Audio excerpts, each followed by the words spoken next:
34వ కీర్తన 19వ వచనంలో దేవుని వాక్యం మనం ధ్యానించుకుందాం. నీతిమంతునికి కలుగు ఆపదలు అనేకములు, వాటి అన్నిటిలో నుండి యెహోవా వారిని విడిపించును. నా ప్రియమైన సహోదరి సహోదరుడా, దేవుని వాక్యము ఈ రీతిగా మనతో మాట్లాడుతూ ఉంది. దేవుని వాక్యము యేసయ్య మనతో మాట్లాడుతూ ఉన్నాడు.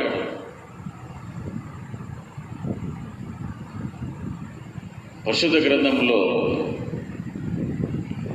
ఒక వ్యక్తిని మనము జ్ఞాపకం చేసుకుందాం. యోసేపు నీతిమంతుడిగా ఉన్నాడండి. ఆయన త్రోయబడ్డాడు,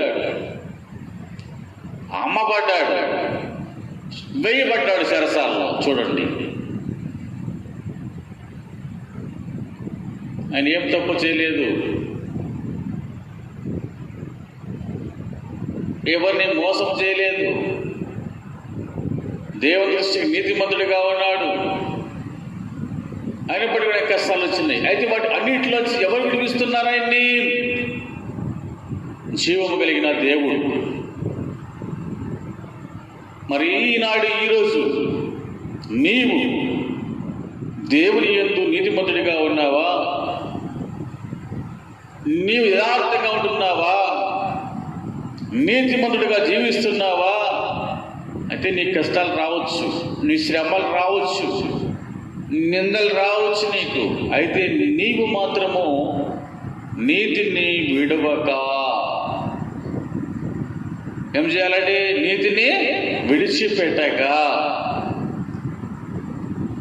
ఎప్పుడైతే నువ్వు నీతిగా ఉంటావో ఆ నీతే నిన్ను రక్షిస్తుంది. యోసేపు నీతిని బట్టే కదా దేవుడు రక్షిస్తూ ఉన్నాడు. అవకాశం ఉన్నప్పటికీ పారిపోతున్నాడే పాపం చేయకుండా.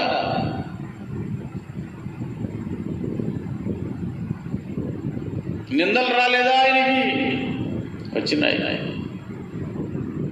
కష్టం రాలేదా? శ్రమలు రాలేదా? వచ్చినాయి. అయినప్పటికీ ఆయన నీతిని విడిచిపెట్టలా. నీ సంఘంలో కానీ, నీ ఇంట కానీ